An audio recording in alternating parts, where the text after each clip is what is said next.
Hello everyone. Just wait a minute for everyone to get connected. I have a very special video planned this evening. It's very similar to the pendulum. I'm going to be demonstrating the dowsing rods, okay?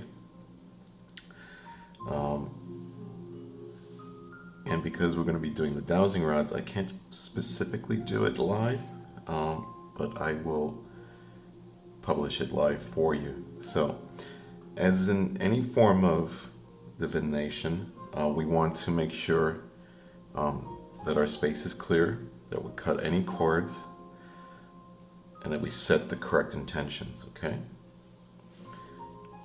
So here they are. They came in this really nice case. If I can manage to get them out of here.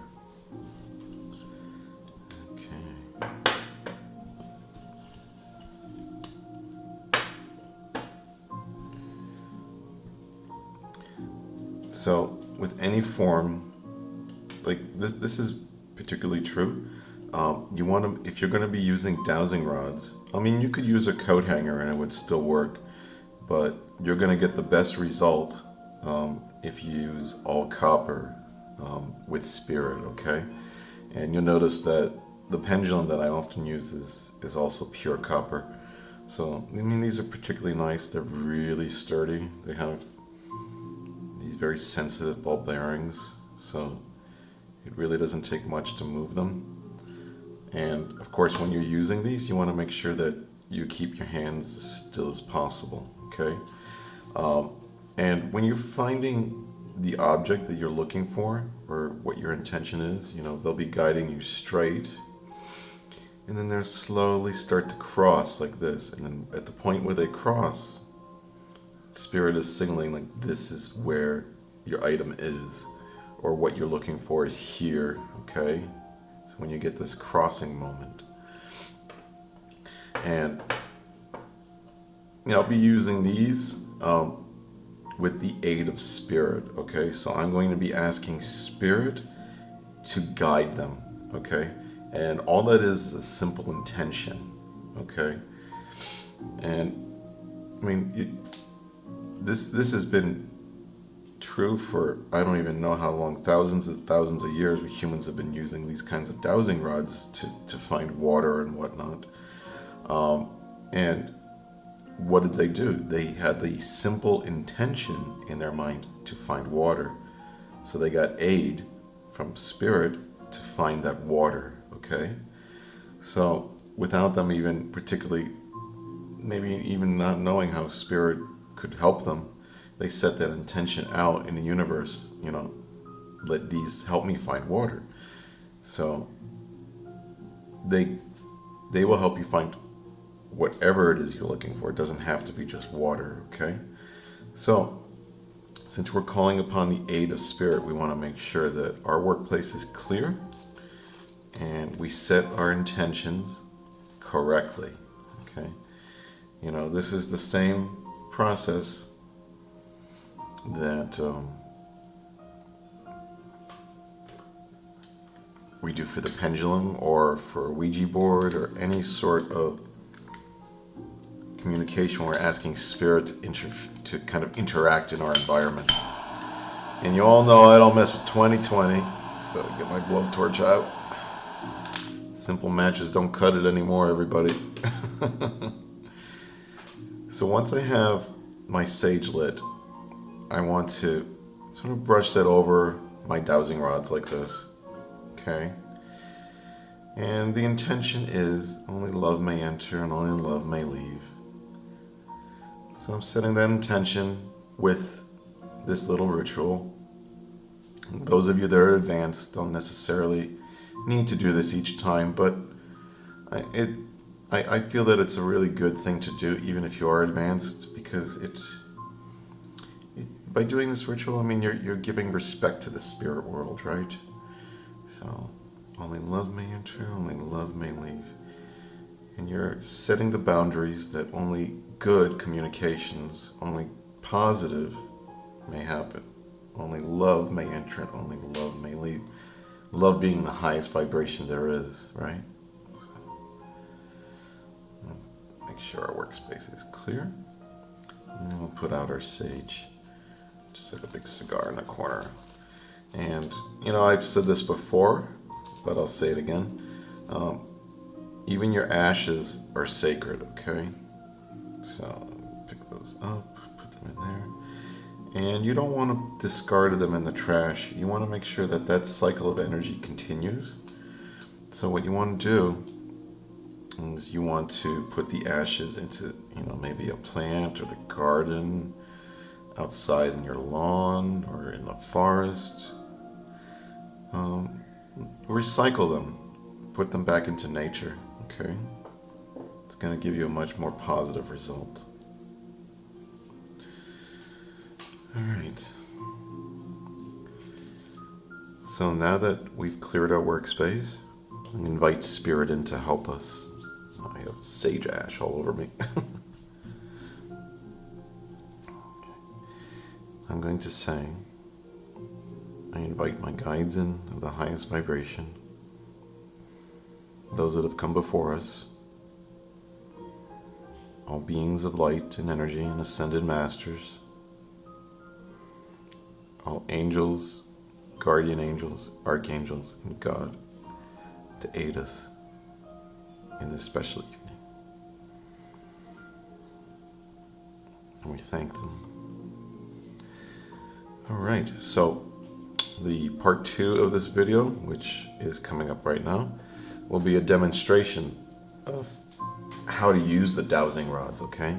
So I'm going to ask someone in my house to hide my Tiffany ring, okay? So I'm gonna have them hide this ring. And I'm going to have them hide it somewhere on the patio, okay? They're not going to tell me where. And what I'm going to do next is I'm going to have Spirit show me where my ring is. Okay? Alright, so let me get set up for that, and I'll be right back, everybody. Much love.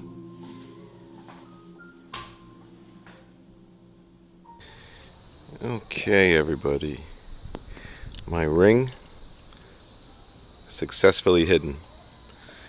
And I'm here. Okay, everybody. My ring successfully hidden. And I'm here behind my house. And I will attempt to continue the demonstration for you. I hope this works out. Alright, I hope you can see this. Alright, so I have the dowsing rods in front of me. And my intention is going to be to find my ring. So, Spirit, help me find my ring. Oh, so I'm getting direction this way. Okay.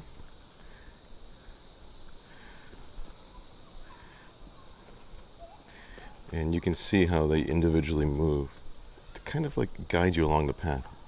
Now, okay, take a right turn. That was a strong right signal from the right dowsing rod. So, and I'm sorry about the noise. There's a lot of kids in the community pool. And when you do this, you just want to walk really slowly. Have Spirit guide you. And we ask Spirit to be with us and aid us in this process.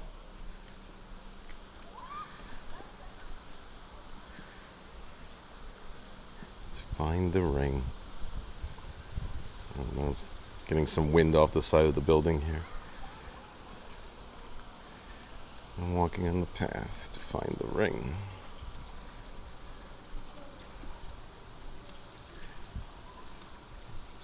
And stop. So I'm getting a signal to turn around. Okay. Alright.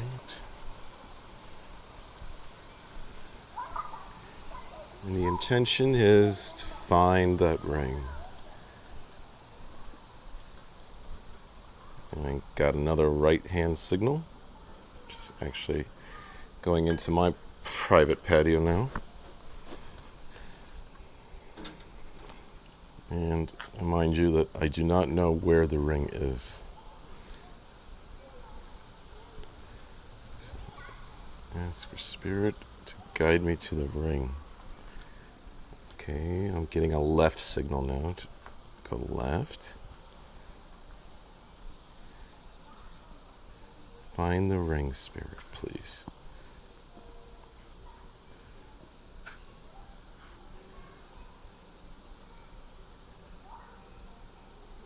And just let it settle. It's moving. So I'm getting kind of this triangle formation. It looks like to go forward.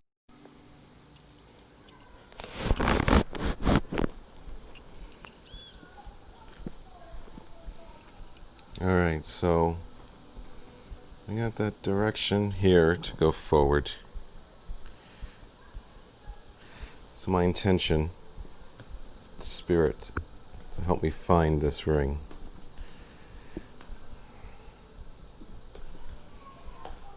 And from time to time you might want to turn around, sort of scan your environment. And I'm getting a cross over here. I'm going to keep my hands straight, but I want to move my body. I'm getting a cross, which means the ring is very near.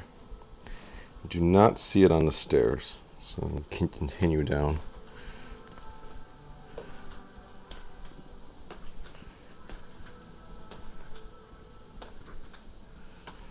Alright, so at this moment I'm getting, let's see, where are we going? Where's the ring, spirit? Okay, so coming off the stairs, I'm getting both rods pointing left. So I'm going to follow them. And they're very sensitive, so if you get a gust of wind, what you want to do is you just want to stand as still as possible and ask them to help you. Alright, so we've nailed down that the ring has to be somewhere in this lower part of the patio. So let's gradually walk forward and ask spirit, where is the ring? Please guide us to the ring, spirit.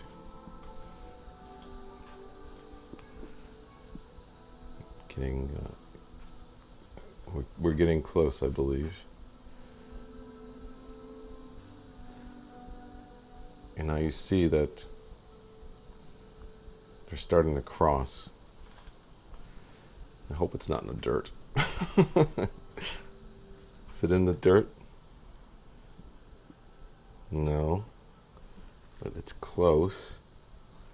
Where's the ring, spirit?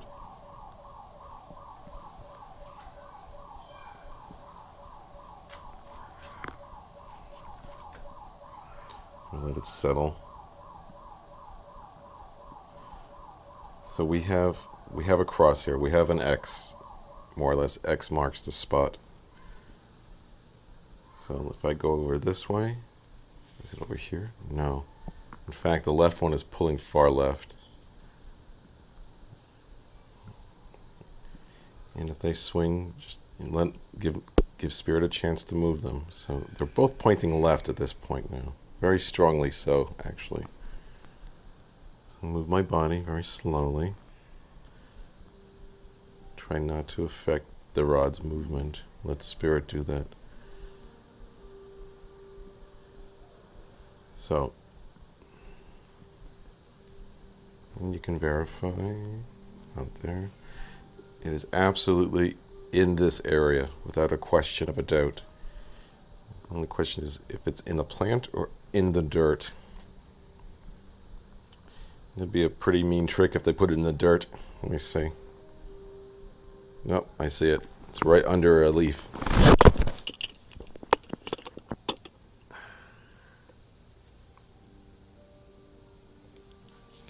So there it is. Alright everyone, so that is how you use dowsing rods. Now, let me pause the recording and I will go back to my desk and we'll close out. Alright, here we are everybody. Back at my desk. So that's a little how-to on Dowsing Rod Divination. Okay, ring is safe and sound and thankfully not buried in the dirt. I would have some words for this person that may have buried my ring. All right, so as with any divination, what we want to do is once we've finished and once we've had the aid of spirit, we want to thank them and we want to be respectful always, okay? So don't use this method to, find trivial objects, because you are asking spirit. Make sure that it's worthwhile, okay? So, you don't want to ask spirit to find like a cigarette butt, for example, or maybe a penny, right? So you want to have purpose whenever you're working with spirit, and you want to have respect and love, okay? So let us close out and give spirit our thanks and our love and our gratitude for helping this evening. And give our thanks and love to our guides, to all those that have come before, ascended masters, beings of light, all the principalities of heaven, all angels, guardian angels, archangels, and God. We give our thanks and our gratitude. So that concludes our little event for this evening. A little different, but people have been asking me about the dowsing rods, and I wanted to show and give you an introduction on how to use them. So if you are interested in purchasing dowsing rods, I got these off Amazon, and they were by a company called Spirit Hunter. Okay. If you don't want to purchase any, you can use a coat hanger and just clip it correctly. And you just want to make sure that you allow free movement in your hands. Okay. So metal works good, copper works best. Okay. Hope everyone enjoyed this. Have a wonderful, blessed evening, and I'll see you tomorrow for psychic card readings. Good night, everyone. Much love.